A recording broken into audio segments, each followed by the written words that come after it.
줄리아 로버츠는 수십 년 동안 단순한 스타가 아닌 할리우드의 살아있는 불꽃, 즉 빛나는 미소와 자연스러운 우아함으로 미국 연인의 의미를 재정의한 영원한 프리티 우먼이었습니다. 그녀는 로맨틱 코미디의 여왕일 뿐만 아니라 전 세대의 심장을 뛰게 했습니다. 그녀의 존재는 스크린에서 빛났고 모든 눈빛에는 따뜻함이, 모든 웃음에는 우리의 기억에 새겨졌습니다. 하지만 그 황금빛 뒤에는 무시하기에는 너무 깊은 상처가 있었습니다. 모든 환한 미소 뒤에는 상처가 있었고 모든 우아한 발걸음에는 사적인 고통에 깨진 유리 위를 걸어야 했습니다. 반짝임과 화려함 뒤에는 시간이 다 치유할 수 없는 슬픔을 간직한 한 여성이 살았습니다. 그리고 이제 50이 넘은 나이에도 인생의 폭풍은 여전히 그녀에게 달라붙어 있습니다. 그녀가 평생 쌓아온 연약한 평화를 무너뜨리겠다고 위협하는 차갑고 끊임없는 무게. 줄리아 로버츠가 당신을 웃거나 울거나 사랑을 다시 믿게 만든 적이 있다면 이 특별한 여성에게 헌정하는 의미로 좋아요를 눌러주세요. 언젠가 할리우드를 밝히고 수백만 명의 마음을 사로잡을 세상에서 가장 환한 미소 뒤에는 한때 슬픔의 그늘에서 자란 연약한 소녀가 있었습니다. 사랑이 덧없게 느껴지고 침묵과 공포가 구석구석을 메아리치는 가정에서 그녀는 어떤 아이도 짊어져야 할 슬픔을 안고 살았습니다. 줄리아 피오나 로버츠는 조지아주 서먼에서 예술과 용기로 축복받은 듯한 가정에서 10월 28점 1967점 태어났습니다. 그녀의 부모인 월터 그레이디 로버츠와 베티 루 브레데무스는 흑인과 백인 아이들을 모두 받아들이는 최초의 연기 학교를 열어 분리된 남부의 편견에 과감히 도전한 배우였습니다. 그들의 용기는 마틴 루터 킹 주니어와 코레타 스콧 킹의 찬사를 받았으며 줄리아의 병원비를 조용히 지불한 것은 감사한 마음으로 보답하는 것이었습니다. 그러나 공공장소에서의 용기는 사적인 폭풍으로부터 가족을 보호할 수 없었습니다. 돈은 부족했고 집안은 넉넉하지 않았으며 월터와 베티루의 결혼 생활은 극심한 스트레스를 받았습니다. 줄리아가 겨우 4살이던 1970일 즈음 그들의 결혼 생활은 무너졌습니다. 눈을 크게 뜬 어린 소녀에게 안전하고 사랑이 넘치는 가정의 꿈은 하루아침에 무너졌습니다. 어린 삶의 부드러운 닻이었던 그녀의 아버지는 이사를 떠났습니다. 헌신적인 아버지는 남아 있었지만 그 부재는 아무것도 채우지 못한 공허함을 남겨주었습니다. 줄리아의 어머니는 곧 마이클 모테스라는 남자와 재혼했고 새로운 출발이 되어야 할 가정은 곧 어두운 장으로 바뀌었습니다. 집안 분위기는 불안정해졌고 언성이 높아지고 문이 쾅 닫히는 소리가 편안함을 대신했습니다. 이웃들은 나중에 경찰이 집에 여러 번 출동했다고 회상했습니다. 어린 시절 줄리아는 형제자매 에릭과 리사와 함께 다음 폭발이 언제 올지 모르는 유리 조각 위를 맨발로 걷는 법을 배웠습니다. 안정은 낯선 것이 되었습니다. 가족은 자주 이사를 했고 긴장과 고난이 닥칠 때마다 이사를 해야 했습니다. 줄리아의 안정감은 점점 멀어졌습니다. 긴장감은 그녀의 작은 목소리를 짓눌렀습니다. 그녀는 말을 더듬었고 두려움에 사로잡힌 듯 말이 목에 걸렸습니다. 교사들은 말하기를 피하고 무언의 감정으로 위축된 듯 저 조용한 소녀를 발견했습니다. 나중에 언어 치료를 통해 결국 연기 자체를 통해 그녀는 목소리를 되찾기 시작했고 슬픔 아래 조용히 회복력이 형성되었다는 증거를 보였습니다. 1976점에서 이복 여동생 낸시가 태어났지만 이는 가족이 얼마나 분열되었는지를 강조할 뿐이었습니다. 로버츠의 아이들은 할리우드 꿈의 빛이 아닌 경제적 어려움과 불안정 깨진 약속의 아픔 속에서 성장했습니다. 줄리아에게 안식처가 되어야 할 집은 종종 공포가 웃음을 잠재우는 무대처럼 느껴졌고 언젠가 세상을 빛낼 연약한 소녀는 너무 일찍 슬픔을 침묵 속에 담아내는 법을 배웠습니다. 하지만 그 어떤 것도 줄리아에게 가장 깊은 상처를 준비할 수는 없었습니다. 10살이 되던 해 줄리아는 조건 없는 사랑과 온화한 안정을 주었던 아버지 월터를 인후암으로 잃었습니다. 그는 어린 딸을 보호하기 위해 병을 숨기고 진실을 숨기다가 순식간에 세상을 떠났습니다. 그것은 엄청난 타격이자 가장 잔인한 운명의 반전이었습니다.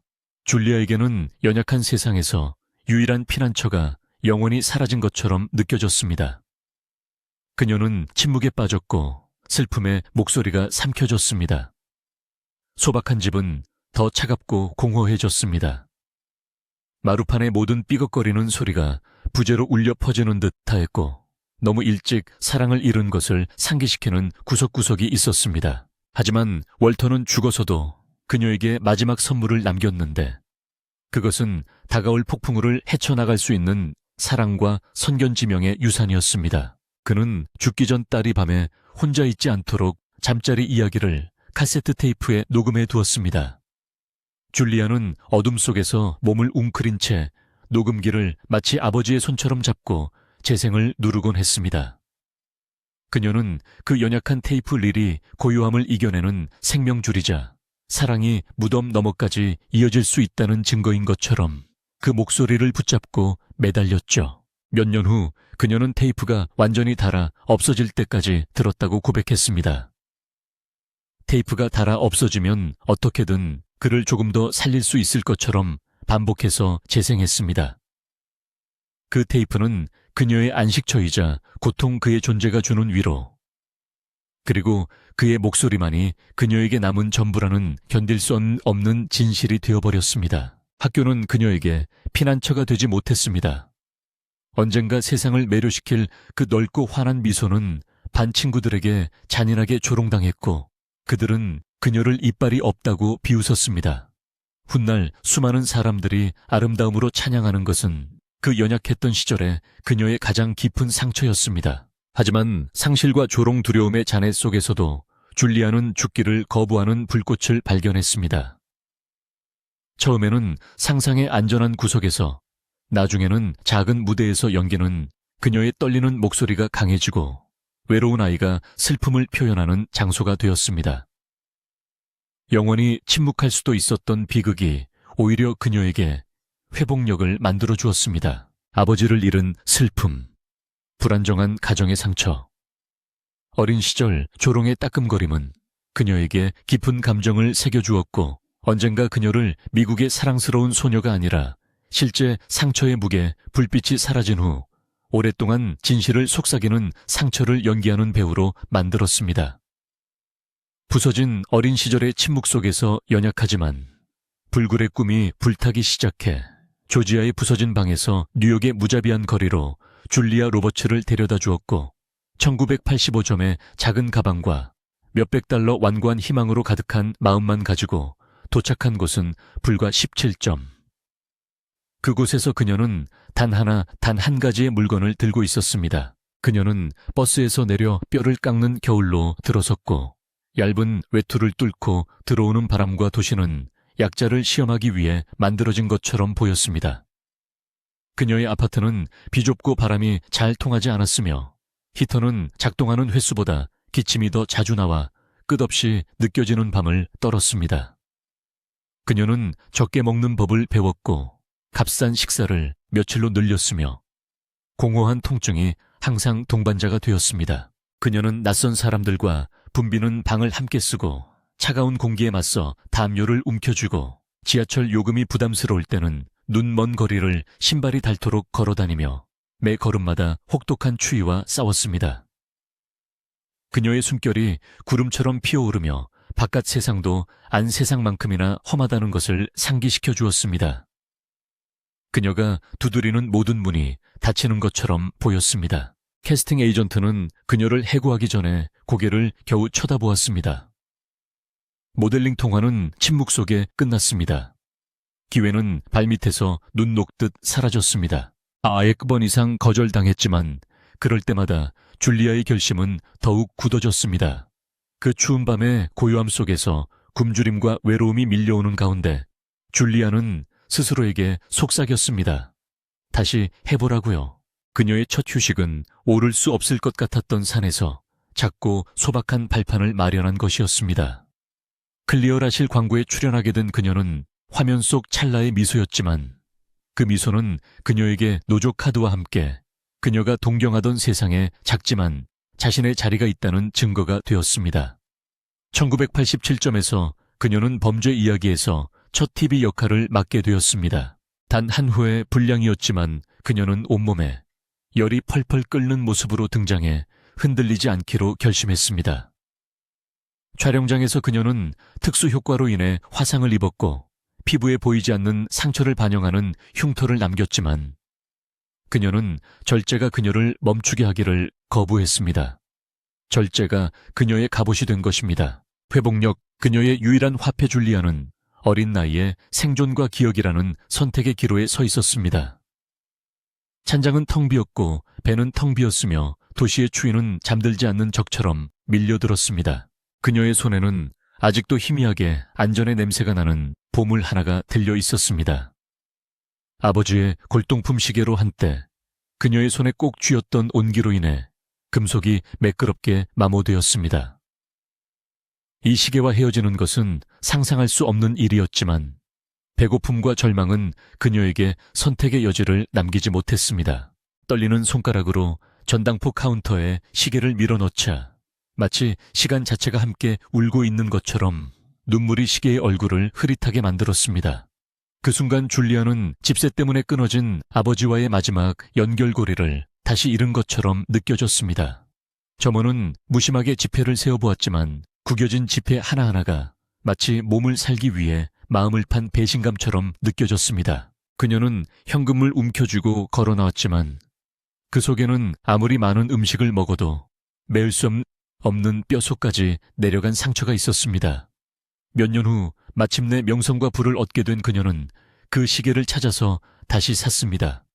그녀는 결코 장신구로 착용하지 않았고 장식품으로 사용하지도 않았습니다. 배고픔과 굴욕 절망을 딛고 아버지의 유산을 온전히 안고 돌아와 나는 살아남았고 잊지 않았다고 말하는 듯 흉터는 상징이 되었고 그녀를 익명성에서 꺼내줄 영화가 나왔다.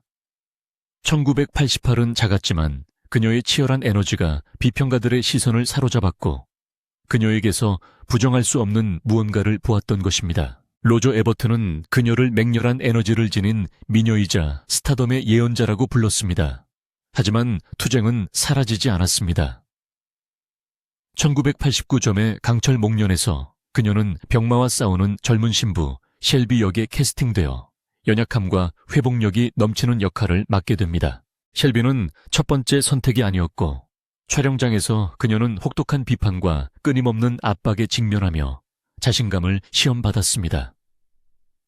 기대의 무게에 눈물이 날 때도 있었지만 그녀는 결코 물러서지 않았습니다. 대신 상실의 기억 거절의 상처를 모두 셸비에 쏟아부었고 그 결과 뼈를 깎는 진정성 있는 연기를 보여줬습니다. 줄리아 로버츠는 겨우 30살의 나이에 골든 글로브를 수상하고 첫 오스카상 후보에 올랐습니다. 배고픔, 추위, 거절, 조롱 등 그녀를 꺾어야 할 것들이 오히려 그녀를 단련하는 용광로가 되었습니다. 뉴욕의 차가운 거리에서 할리우드의 불빛까지 줄리아는 절망 앞에서도 연약한 꿈은 견딜 수 있다는 사실을 증명해 보였죠. 그녀의 성공은 특권이나 안락함에서 비롯된 것이 아니라 희생과 근성, 그리고 세상이 내면의 불을 끄도록 내버려 두지 않는 거부의 결과였습니다. 미국의 연인이 되기 훨씬 전 줄리아 로버츠는 눈과 배고픔을 헤치며 죽지 않을 꿈, 곧 잊을 수 없는 꿈을 품고 있던 젊은 여성에 불과했습니다. 투쟁의 용광로에서 모든 것을 바꿀 역할이 탄생했습니다. 1990 점 줄리아 로버츠가 프리티 우먼에 출연하면서 할리우드는 예전과 같지 않을 것입니다. 하지만 동화의 시작은 암울했습니다. 대본은 해피엔딩이 없는 암울한 이야기였고 디즈니가 이를 현대적인 마법으로 부드럽게 바꾼 후에도 줄리아의 미래는 불투명했습니다. 제작사가 무너지면서 그녀는 단 한 번의 만남으로 운명이 바뀔 수도 있다는 듯 다시 오디션을 봐야 했습니다. 리처드 기어조차 망설였지만 줄리아는 장난기와 절실함을 동시에 담은 쪽지를 그에게 건네며 승낙해 주세요 라고 말했습니다. 그리고 그 순간 역사가 시작되었습니다. 그녀의 출연료는 동료 배우들에 비해 극히 일부에 불과했고 할리우드 불균형의 메아리는 크게 울려 퍼졌습니다. 그녀는 왕족이 아닌 유리구두를 신봉하는 신데렐라로 촬영장에 들어섰습니다. 하지만 카메라가 돌아가는 순간 전 세계는 결코 잊지 못할 장면을 목격했습니다. 한때 학교 운동장에서 조롱받던 그 활짝 웃는 얼굴은 이제 수백만 명을 무장해제시켰습니다. 진홍색 가운을 입고 엘리베이터에서 억누를 수 없는 웃음으로 줄리아 로버츠는 더 이상 배우가 아닌 하나의 현상이 되었습니다. 프리티 우먼은 수억 달러의 흥행 수익을 올렸지만 돈을 넘어 문화 자체를 다시 썼습니다. 여성들은 그녀의 패션을 따라했고 커플들은 다시 동화 같은 사랑을 믿었으며 심지어 비버리 힐즈는 관광 성지로 변모했습니다. 전 세계는 새로운 미국의 연인을 맞이했고 그녀는 연약함과 투지비추로 타이틀을 조각해냈습니다. 하지만 비비안 워드는 스크린에서 해피엔딩을 찾았지만 줄리아는 스크린 밖의 삶은 그런 보장이 없다는 것을 깨달았습니다. 명성은 매력적이었지만 무자비했습니다. 그녀는 딜런 맥더못과 약혼했지만 끊임없는 카메라와 헤드라인의 플래시 아래 사랑의 약속은 무너지고 말았습니다. 그녀는 훗날 모든 곳에서 축하를 받는 것이 때로는 모두에게 속해 있으면서 동시에 누구에게도 속하지 않는 것처럼 느껴졌다고 고백했습니다. 스타덤의 덱에 대한 잔인한 첫 교훈이었습니다. 희생 없이 사생활과 공적인 꿈을 동시에 이룰 수 없다는 것이죠. 사랑과 명성이 충돌한 줄리아는 하루 일과로 화장한 얼굴로 빈방에 돌아와 예전의 소녀를 찾으려는 듯 자신의 거울을 응시했습니다.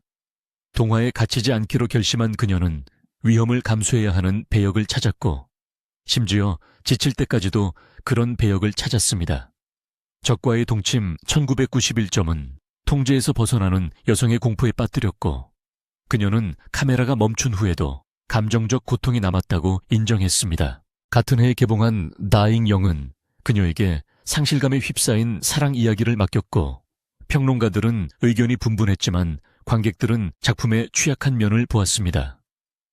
스티븐 스필버그의 마법 같은 세트는 관객을 현혹했지만 팅커벨 역의 줄리아는 기대의 무게가 자신을 누르는 것을 느꼈고 판타지에서도 압박에서 벗어날 수 없다는 사실을 상기시켰습니다. 1994 저마이 러브 트러블에서는 닉 놀테와 호흡을 맞췄고 업계에서는 창의적인 차이를 제안했지만 줄리아는 조용히 프로다운 모습으로 밀고 나아갔고 그 과정에서 그녀는 자신의 존재를 인정받았습니다. 이 세월은 순탄한 상승이 아니라 도가니였습니다.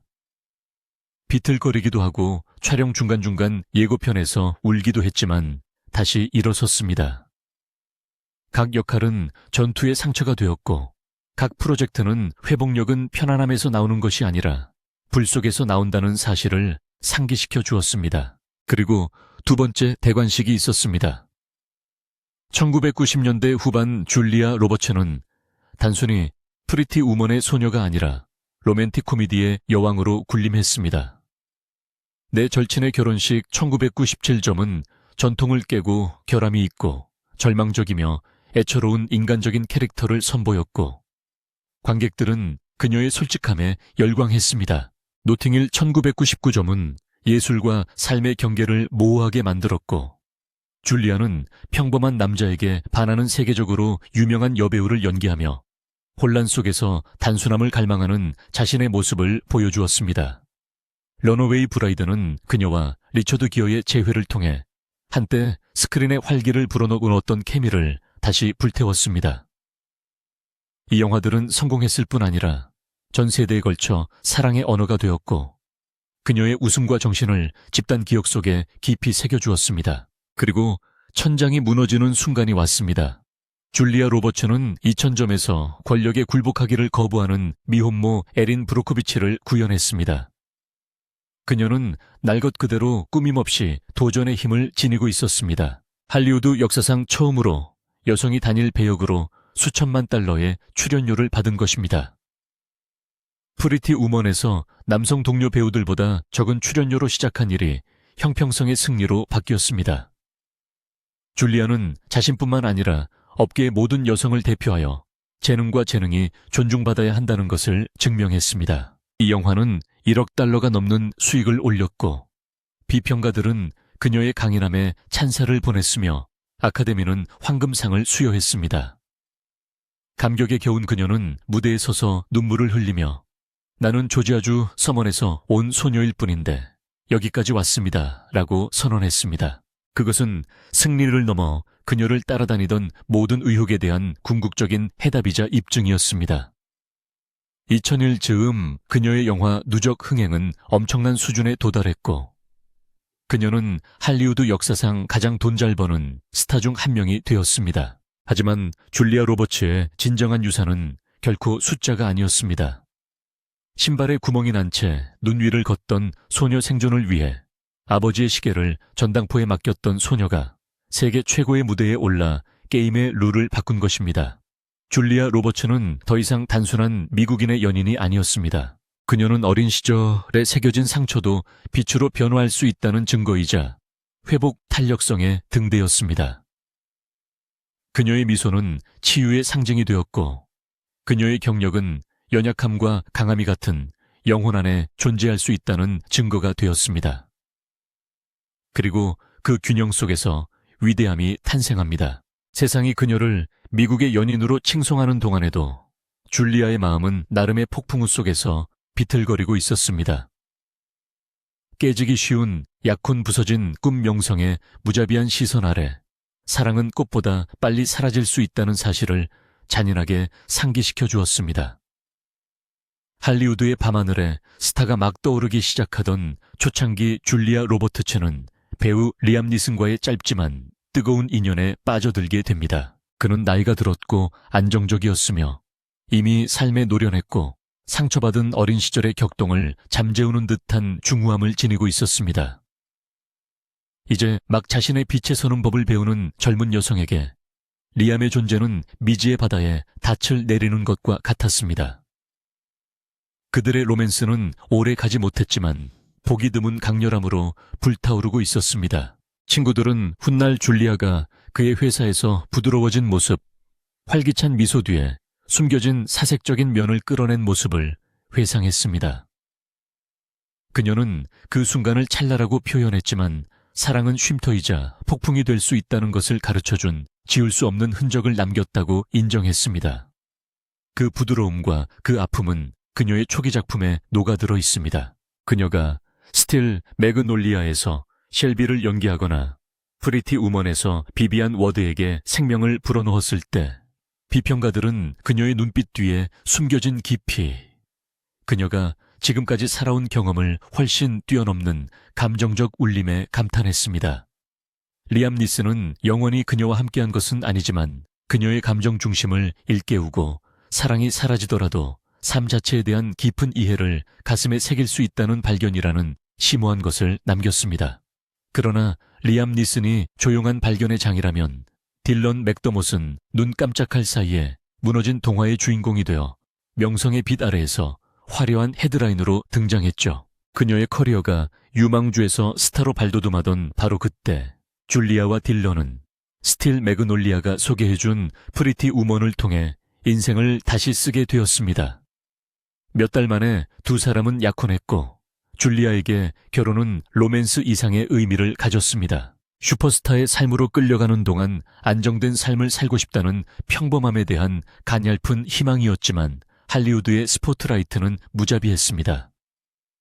파파라치들은 그들의 일거수일투족을 쫓아다녔습니다. 타블로이드 표지는 사적인 속삭임이 공공장소로 바뀌었고 친밀함의 상징이었던 그녀의 손가락 반지는 헤드라인이 되었습니다. 미래를 함께 계획하는 다정한 저녁이 되어야 할 시간은 오디션도 보지 않은 공연이 되어버렸습니다. 그리고 그 압박감 속에서 꿈은 깨졌습니다. 1년 만에 약혼은 끝났습니다. 줄리아에게 그것은 가슴 아픈 일이었을 뿐만 아니라 명성의 대가에 대한 잔인한 교육이었습니다. 그녀는 나중에 이 모든 것의 역설을 고백했습니다. 가는 곳마다 축하를 받지만 동시에 모두에게 속해 있으면서 동시에 아무도 속하지 않는 것처럼 느껴질 수 있다는 것. 미국 연인의 삶에는 숨겨진 대가가 따른다는 것이 그녀의 첫 번째 큰 교훈이었죠. 사랑을 얻기 위해서는 언제나 세상과 공유해야 할지도 모른다는 것을. 카메라가 꺼지고 헤드라인이 바뀌자 그녀는 집으로 돌아와 침묵에 잠겼습니다. 반지를 꽂아둔 채 멍든 가슴 그리고 무자비한 명성의 무게 아래 사랑은 피는 것보다 더 빨리 사라질 수 있다는 것을 어렴풋이 깨닫게 되었습니다. 줄리아 로버츠는 할리우드가 그녀를 가장 빛나는 스타로 선정했을 때에도 동화가 될 운명의 꿈처럼 반짝이는 러브스토리에 발을 들여놓았습니다. 1990년대 초반 그녀의 경력은 불길처럼 상승하고 있었습니다. 프리티 우먼은 줄리아를 미국의 연인으로 만들었고 그녀의 미소는 전 세계의 광고판과 헤드라인을 장식했습니다. 세상 사람들은 그녀가 모든 것을 가진 것처럼 보였습니다. 하지만 명성이라는 벨벳 장막 뒤에서 줄리아의 마음은 조용히 자신의 이야기를 써내려가고 있었습니다. 이 영화는 줄리아가 어릴 적부터 꿈꿔왔던 할리우드 로맨스가 아닌 행복한 미래를 약속하는 영화였습니다. 그 중심에는 그녀의 빛나는 매력에 걸맞은 배우 키퍼 서덜랜드가 있었습니다. 줄리아와 키퍼는 함께 할리우드의 황금빛 커플이 되었죠. 사진에 담긴 두 사람의 웃음, 레드카펫을 가로지르는 두 사람의 열정, 둘만의 조용한 저녁 식사. 이를 지켜보는 사람들에게는 단순한 사랑이 아니라 실시간으로 펼쳐지는 운명이었습니다. 두 사람의 결혼 계획은 기념비적인 것이었습니다. 금색으로 새겨진 초대장이 엘리트 하객 명단에 발송되었고 디자이너들은 아이보리색으로 반짝이는 드레스에 대해 속삭였고 꽃은 무더기로 주문되었으며 이날은 할리우드를 멈추게 할 결혼식으로 회자되었습니다. 타블로이드지는 그녀가 상상한 드레스의 스케치를 실었고 팬들은 그녀가 이미 신부가 된 것처럼 이야기했으며 통로를 걷는 줄리아의 모습은 업계 이상의 상상력을 사로잡았죠. 하지만 그 광경 뒤에서 줄리아는 조용히 자신만의 꿈을 키워나가고 있었습니다. 그녀는 피팅을 하는 동안 가운을 입고 단 한 번 영원히 상상할 수 있었습니다. 친구들은 그녀가 손으로 쓰고 싶은 서약을 말할 때마다 눈빛이 부드러워졌던 것을 기억합니다. 이 말은 카메라가 아닌 키퍼에게만 의미가 있었습니다. 결손 가정에서 자라며 10살 때부터 침묵과 상실감을 안고 살아온 줄리아에게 이 결혼식은 헤드라인이 아니라 마침내 자신만의 안식처를 만들 수 있다는 연약하고 떨리는 희망이었습니다. 신뢰가 지속될 수 있는 날로 눈부신 미소 뒤에 숨은 소녀가 마침내 쉴 수 있는 곳. 수백만 명이 그녀가 그 역할을 맡는 것을 기다렸습니다. 스타 줄리아도 아이콘 줄리아도 아닌 신부 줄리아가 그 역할을 맡았습니다. 빛나고 연약하고 아프도록 현실적인 사랑. 하지만 스포트라이트 아래의 사랑은 가장 연약합니다. 6월 1990일이 다가오면서 동화 속 로맨스의 가장자리가 닳아 없어지기 시작했습니다. 키퍼가 다른 여자와 함께 있는 모습이 목격되었다는 소문. 두 사람이 너무 어려서 명성의 용광로에 압도되어 영원히 그 무게를 감당할 수 없다는 수군거림이 공기를 가득 채웠습니다. 줄리아와 키퍼는 그 이야기를 확인하지 않았지만 소문은 점점 커져만 갔습니다. 어디를 가든 그들을 쫓아다니는 듯한 북소리가 들렸습니다. 그리고 할리우드를 멈추게 할 결혼식을 3일 앞두고 줄리아는 자신을 결정짓는 선택을 내렸습니다. 그녀가 떠났고 그 충격은 지진처럼 울려 퍼졌습니다. 사랑의 대관식이 되어야 할 것이 장례식이 되었습니다. 상가색으로 꿰맨 가운은 고요한 가운데 그대로 걸려 있었습니다. 계단식으로 배열된 꽃들이 시들기 시작했습니다. 제단은 말하지 못할 서약을 위해 장식된 채로 기다리고 있었습니다. 예배당 자체는 유령이 되어 기쁨으로 장식되었지만 희망은 비워져 있었습니다. 카메라는 독수리처럼 내려왔고 타블로이드지는 배신과 비겁함을 비명을 질렀습니다. 줄리아의 슬픔은 더 이상 그녀만의 슬픔이 아니었습니다. 수백만 명의 슬픔이 세상에 드러났습니다. 사적인 상처가 공공의 극장으로 변했습니다. 하지만 열광의 뒤에는 침묵만이 있었습니다. 꽃은 여전히 공기를 향기롭게 했습니다. 드레스는 여전히 상자에 걸려 있었습니다. 하지만 드레스를 장식하려던 꿈은 이미 사라진 뒤였습니다. 조용한 방에 홀로 남은 줄리아는 더 이상 미국의 연인이 아니었고 세상이 상상하던 신부가 아니었습니다. 그녀는 그저 떨리는 손을 가진 젊은 여성이었고 안전한 피난처가 지어지기도 전에 사라진 텅 빈 미래를 바라보고 있었습니다. 한때 영혼을 상징했던 반지는 이제 테이블 위에 차갑게 놓여 있었습니다. 그리고 그녀 주변의 침묵은 어떤 헤드라인보다 무거워 보였습니다. 나중에 그녀는 흔들림 없이 솔직하게 고백했습니다.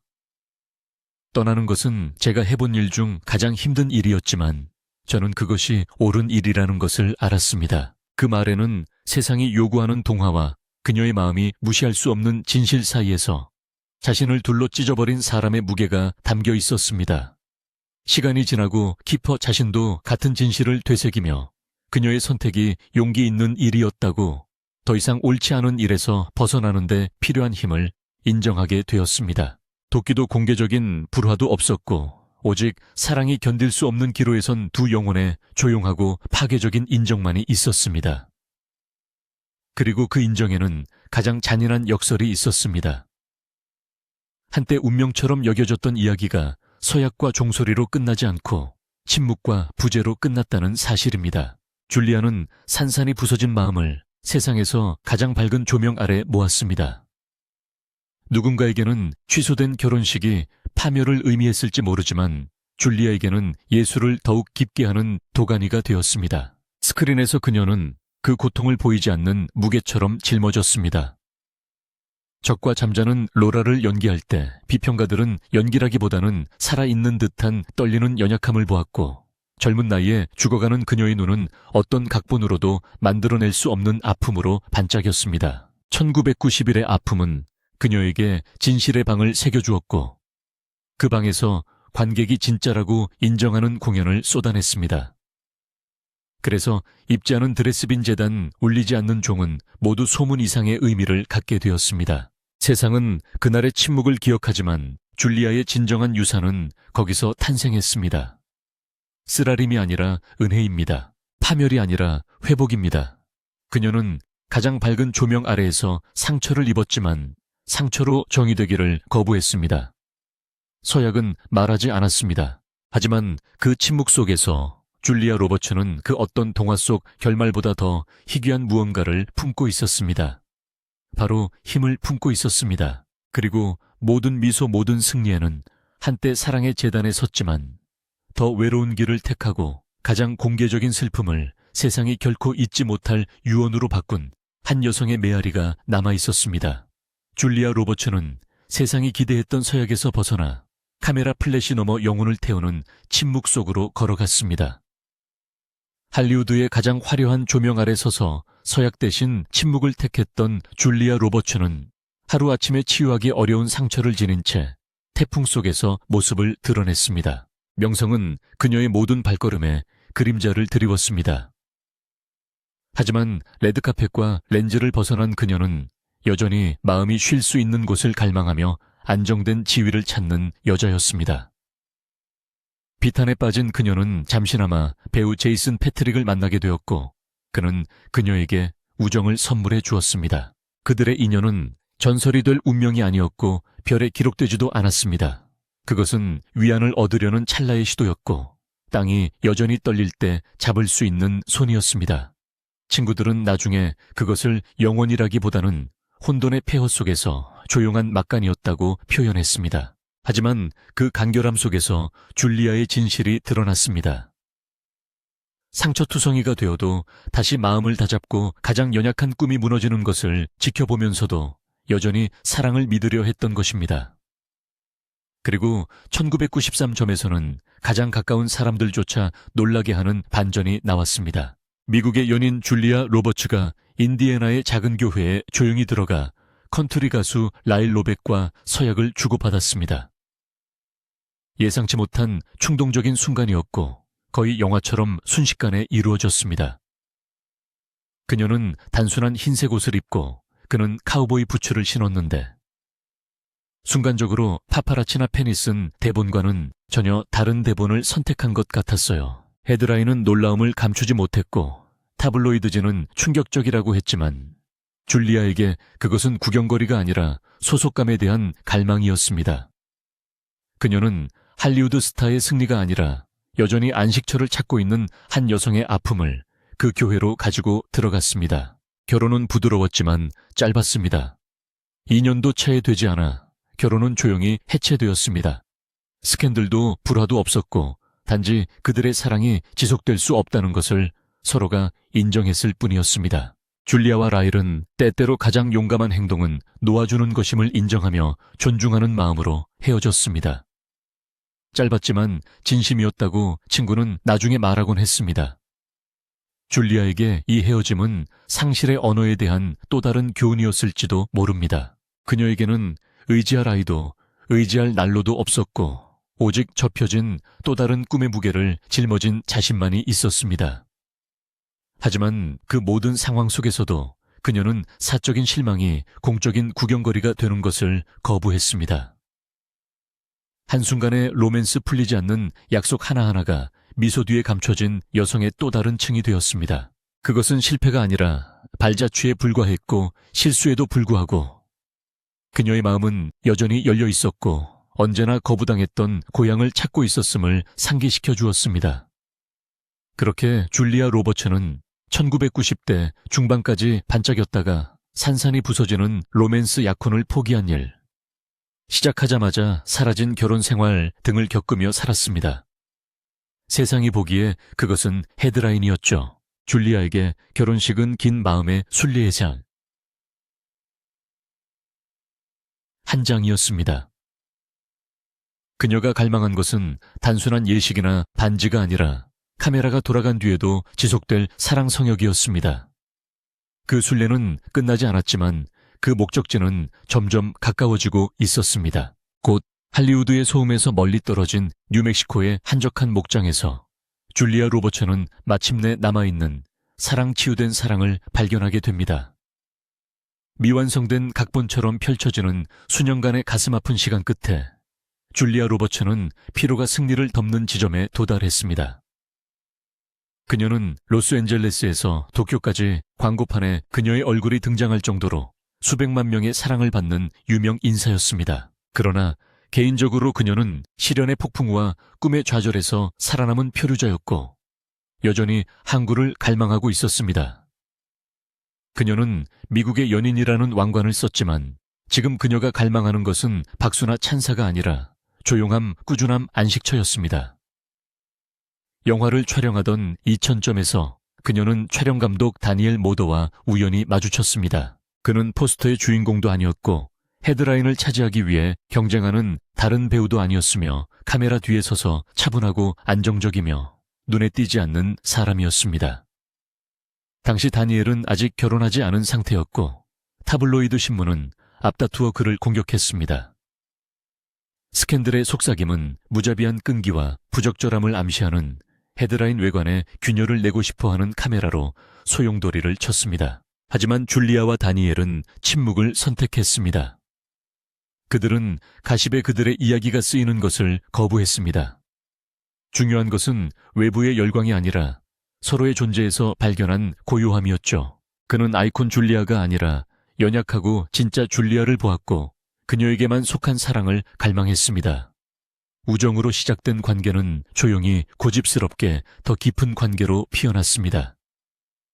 레드카펫과 시사회에서 벗어나 줄리아는 다니엘에게서 명성이 그녀에게 거부했던 한 가지 평화를 발견했습니다.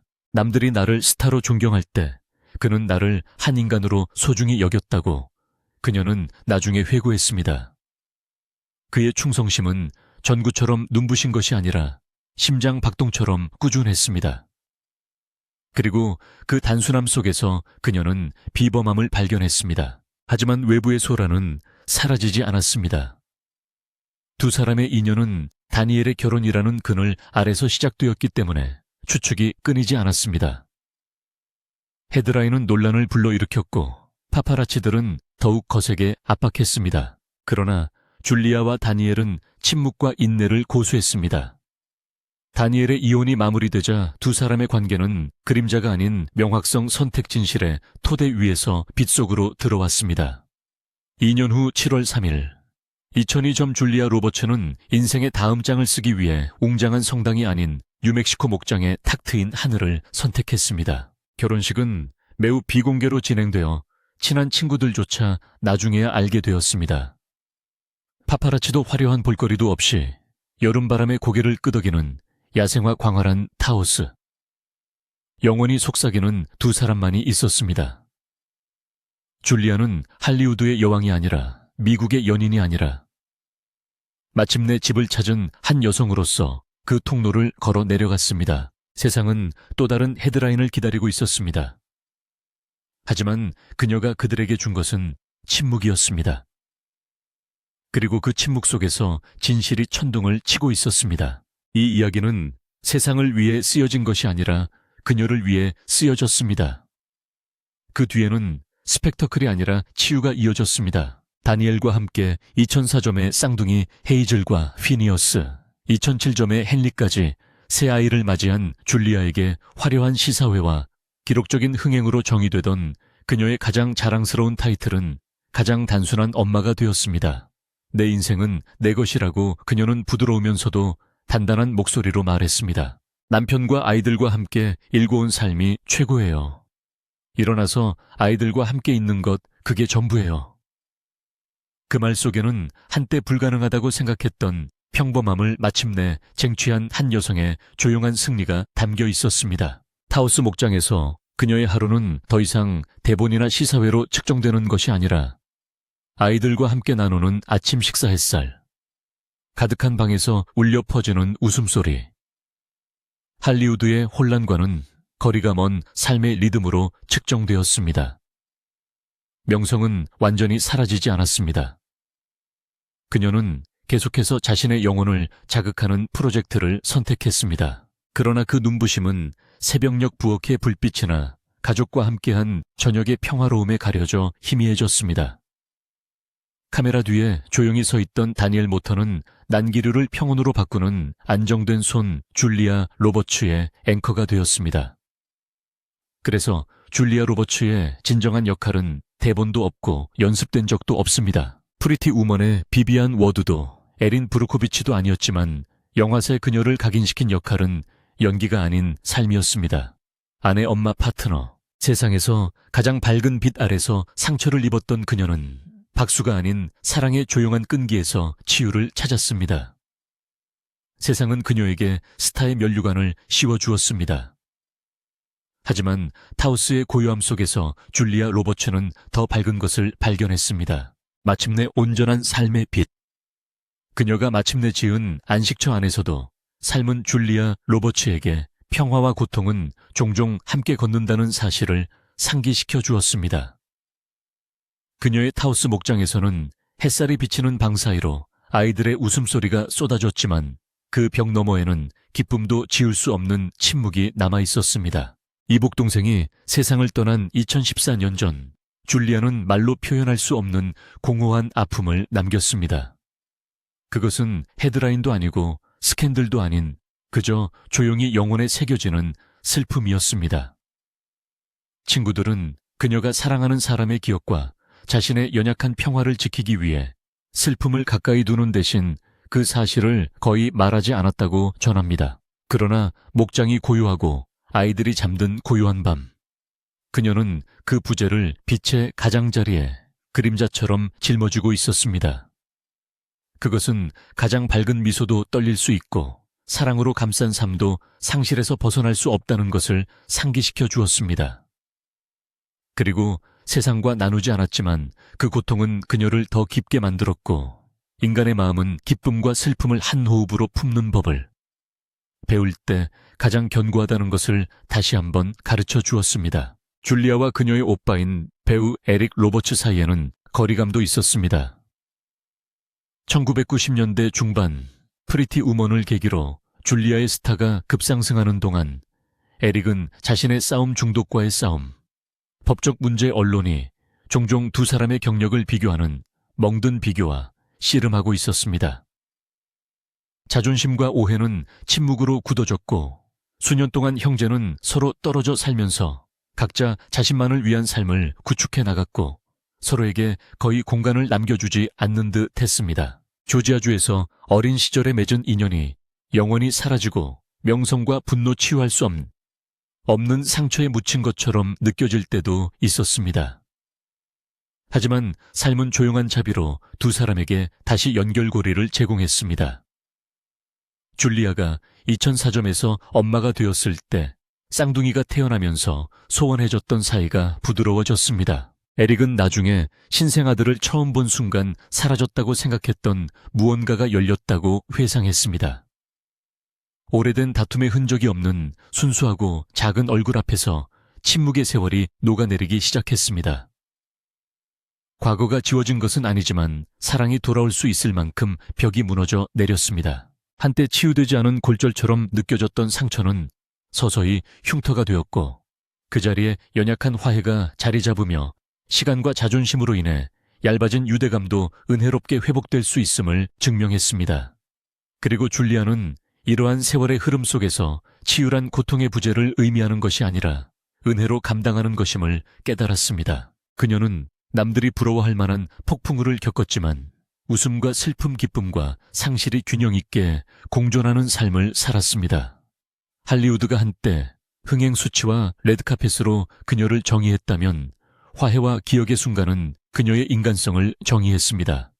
세계가 숭배하는 스타는 여전히 빛났지만 이제 그 빛은 명성뿐만 아니라 사랑 용서 마음이 부재한 상태에서도 계속 나아갈 용기에 의해 더 부드럽게 빛나고 있습니다. 이제 57점의 나이에 줄리아 로버츠는 할리우드에서 가장 빛나는 스타 중 한 명일 뿐만 아니라 폭풍우를 이겨내고 상처를 품위 있게 안고 그 어느 때보다 조용하고 안정적이면서도 깊이 있는 방식으로 빛날 수 있는 안식처를 찾은 여성으로 살고 있습니다. 그녀는 더 이상 자신이 속해 있음을 증명하기 위해 숨가쁘게 촬영장을 뛰어다니지 않습니다. 대신 그녀의 경력은 신중하고 명상에 가까운 춤이 되었고 측정되고 목적이 있으며 덜하지만 소중한 것은 후퇴가 아니라 승리라는 확신에 기반한 것이었습니다. 이제 모든 선택은 단순한 배역이 아니라 그녀 나아가 우리 모두의 내면을 비추는 거울입니다. 오세이지 카운티의 8월 무대에 섰을 때 가족 분열의 무게에 짓눌린 딸의 모습을 열연했던 그녀의 열연은 단순한 연기 그 이상이었습니다. 그것은 기억이 예술이 된 어린 시절 슬픔의 메아리가 형태를 갖춘 것이었죠. 아카데미 후보에 오른 것은 인정을 받은 것이지만 진정한 힘은 관객들이 그녀에게서 자신을 발견하고 그녀의 고통이 스크린을 가로질러 당신은 혼자가 아닙니다라고 속삭이는 방식이었습니다. 원더에서 그녀는 사람들이 마치 안아주는 것처럼 느낄 정도로 빛나는 부드러움으로 엄마 역할을 받아들였고 사랑은 항상 포효하는 것이 아니라 침묵과 인내의 부드러운 행동으로 치유할 수 있다는 것을 가르쳐 주었습니다. 홈커밍으로 TV에 발을 들여놓은 것은 우회가 아니라 자신의 기술을 한 가지 매체에 국한시킬 수 없다는 선언이었습니다. 비평가들은 무대는 변해도 스토리텔링의 영혼은 변하지 않는다는 듯이 새로운 형식에 녹아든 그녀의 모습에 경탄했습니다. 이후 티켓 투 파라다이스는 기쁨은 경박하지 않으며 웃음 자체가 회복력이라는 사실을 상실을 겪은 여성도 여전히 수백만 명의 해피엔딩을 믿을 수 있음을 세상에 상기시켜 주었죠. 그리고 세상을 뒤로하고 해서는 폭풍우를 겪은 사람만이 짊어질 수 있는 무게감으로 분열된 현대의 불안을 짊어졌습니다. 앞으로 2025년 후는 그녀의 필모그래피에 또 하나의 작품이 아니라 지금은 더 안정되었지만 여전히 불타오르고 있는 불꽃이 희귀하고 날카롭고 오래 지속되는 다이아몬드와 같다는 약속입니다.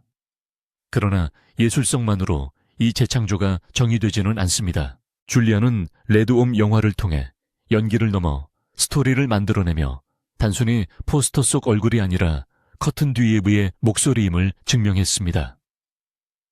10년 넘게 랑콤의 빛나는 뮤즈이자 시간이 지나도 사라지지 않고 더욱 깊어지는 우아함의 상징인 그녀는 고급 주얼리에 대한 모험을 지지하는 것이 아니라 구현하는 것처럼 느껴집니다. 그녀는 장식품이 아니라 자신에 대한 긍정으로 자신만의 우아함을 마음껏 발산하는 여성입니다.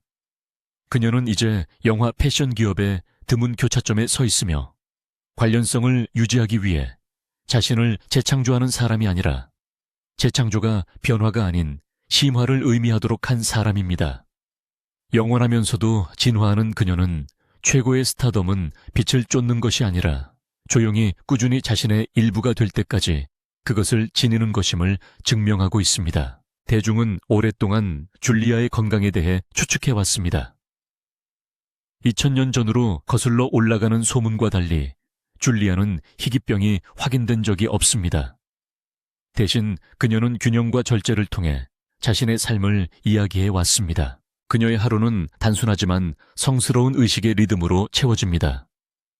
아침은 요가나 필라테스로 시작하고 때로는 수영장에 들어가 명상적인 물의 고요함을 즐기기도 합니다. 말리부의 절벽을 따라 타우스의 들판을 가로지르는 긴 산책은 그녀의 몸이 단순한 이미지가 아니라 존중해야 하는 그릇임을 기억하는 방식이기도 합니다. 그녀는 극단적이지 않게 적당히 먹고 결혼 반지를 끼는 것만큼이나 충실하게 자외선 차단제로 피부를 보호합니다. 그녀의 자기 관리는 카메라를 위한 연기나 할리우드 속임수가 아니라 오랜 혼란 끝에 자신의 평화를 지키는 법을 배운 한 여성의 꾸준한 노력입니다. 그녀는 사생활을 철저히 보호하여 세상이 자신의 작품은 보도에 상처는 보지 못하게 하고 미소는 보도에 흉터는 보지 못하도록 합니다. 언론 매체들은 그녀의 순자산을 250억에서 300억 달러로 추정하지만 줄리아 자신은 피난처의 언어를 제외하고는 부에 대해 거의 언급하지 않습니다. 말리부의 포인트 듐 저택은 한때 그녀의 레드카펫을 밝혔던 태양 아래에서 아이들이 키가 자란 곳으로 그녀의 가족의 정박지가 되었습니다. 다니엘 모더와 서약을 주고받은 타우스의 목장은 여전히 사랑과 고요함의 상징으로 남아있으며 조용한 매사는 대중의 눈에 띄기에는 너무 은밀한 추억을 지키고 있습니다. 샌프란시스코는 짧은 장이었고 하와이는 이미 지나간 추억입니다. 각각의 부동산은 이야기를 담고 있지만 전리품은 아닙니다. 줄리아에게 부동산은 웅장함이 아닌 숨결과 웃음 안전으로 가득 찬 안식처입니다. 그녀의 재산 대부분은 비밀의 방패가 아닌 돌봄의 구조로 신탁에 맡겨져 있으며 여전히 가족을 노리는 세상 속에서 가족의 평온을 지키기 위해 신탁을 이용하고 있습니다. 하지만 이 안정의 고치 속에서도 삶은 그림자를 남겼습니다. 57점 줄리아 로버츠는 세월의 아픔에서 벗어나지 못했습니다. 그녀는 여전히 어린 나이에 아버지를 잃은 침묵과 연약함과 강인함을 동시에 가르쳐준 어린 시절의 상처를 안고 살아갑니다. 이복 여동생의 죽음은 그녀의 말 사이사이에 거의 이름을 밝히지 않는 빈 공간을 남겼습니다. 한때 아이들의 삶에서 늘 함께했던 가족께마저 세상을 떠나면서 어떤 재산도 상실로부터 마음을 지켜줄 수 없다는 사실을 상기시켜줍니다. 이러한 조용한 슬픔은 헤드라인으로 드러나지 않습니다. 줄리아 로버츠에게 부의 척도는 달러나 평방피트로 계산된 적이 없으며 대문 앞에서 카메라를 기다리는 사람 없이 맨발로 현관에서 커피를 마실 수 있는 아침의 여유로움에 있습니다. 아무도 유명하지 않고 오직 사랑받는 가족. 저녁 식사 비밀로 하려고 애쓴 복도에 울려 퍼지는 헤이즐 피니어스, 헨리의 웃음소리 속에 살아있습니다. 세상 사람들에게 그녀는 여전히 스타입니다. 줄리아는 마침내 집에서 안전하고 온전한 자신이 되기를 갈망했습니다. 그리고 그녀는 자신의 벽을 지키면서도 결코 손을 닿지 않았습니다. 줄리아는 지구와 교실 평등한 지위를 찾는 여성들을 위해 자신의 목소리를 냈습니다. 재난이 닥쳤을 때, 그녀는 박수갈채를 바라지 않을 때, 관대함이 가장 진실하다는 것을 상기시키며 보이지 않는 곳에서 조용히 기부했습니다. 그녀는 한때 대자연에 대해 내레이션을 하며 자신의 스타성을 자기 홍보가 아닌 연약한 지구에 대한 경외심으로 표현했습니다. 그녀의 자선 활동은 금액이나 헤드라인으로 측정할 수 있는 것이 아니라 의도로 측정할 수 있는 것이었습니다. 줄리아에게 기부는 자선이라기보다는 자신의 치유를 다른 사람들을 위한 향유로 바꾸는 연금술에 가깝습니다. 심지어 자신의 뿌리도 이 교훈의 일부가 되었습니다. PBS의 뿌리 찾기에서 그녀는 미첼 가문과 먼 조상의 인연을 알게 되었습니다. 그녀는 이름과 혈통은 파편에 불과하다는 것을 세상에 상기시키려는 듯 충격이 아닌 유머와 우아함으로 그 계시를 맞이했습니다. 줄리아 로버츠를 정의하는 것은 혈통이 아니라 그녀가 구축한 가족 매일 돌보는 사랑 수십 년간 영혼을 쏟아부은 기술입니다. 그렇다면 그녀의 유산은 무엇인가요? 직업적으로는 로맨틱 코미디를 재정의하고 할리우드의 공평성에 대한 논의에 전환점을 만든 최초의 여성으로 역사에 새겨진 배우 할리우드에서 연봉을 $10,000,000를 받는 여성으로 이름을 남겼습니다. 그러나 그녀의 가장 큰 승리는 숫자가 아니라 감정입니다. 그녀의 유산은 어린 시절에는 조롱의 대상이었지만 나중에는 보편적인 치료제로 받아들여진 미소 속에 살아숨 쉬고 있습니다. 그녀는 고통이 빛으로 바뀔 수 있고 연약함과 강인함이 모순 없이 한 영혼 안에 존재할 수 있음을 증명했습니다. 미국의 연인은 아름다움은 완벽함이 아니라 부드러움을 지닌 회복력이라는 사실을 전 세계에 일깨워 주었습니다.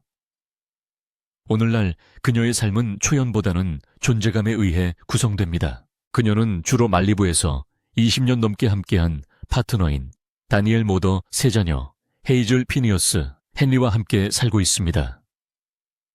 이제 청년이 된 그녀는 여전히 세상의 시선으로부터 치열하게 보호받으며 자신의 삶에 발을 들여놓습니다. 여전히 타우스로 돌아가 취재 요청이 들어오면 레드카펫을 밟지만 나침반의 방향은 바뀌었습니다. 내 인생은 내 것이라고 그녀는 말한 적이 있습니다. 그 조용한 선언에는 마침내 인간이 되기로 선택한 슈퍼스타의 혁명이 담겨 있습니다. 신발에 구멍이 난 채 눈을 밟으며 걸어다니던 어린 소녀는 이제 맨발로 목장의 잔디밭을 걷고 있습니다. 생존을 위해 아버지의 시계를 전당포에 맡겼던 젊은 여성은 이제 더 이상 시간과 경쟁하지 않고 인내의 증거로 시계를 지니고 있습니다.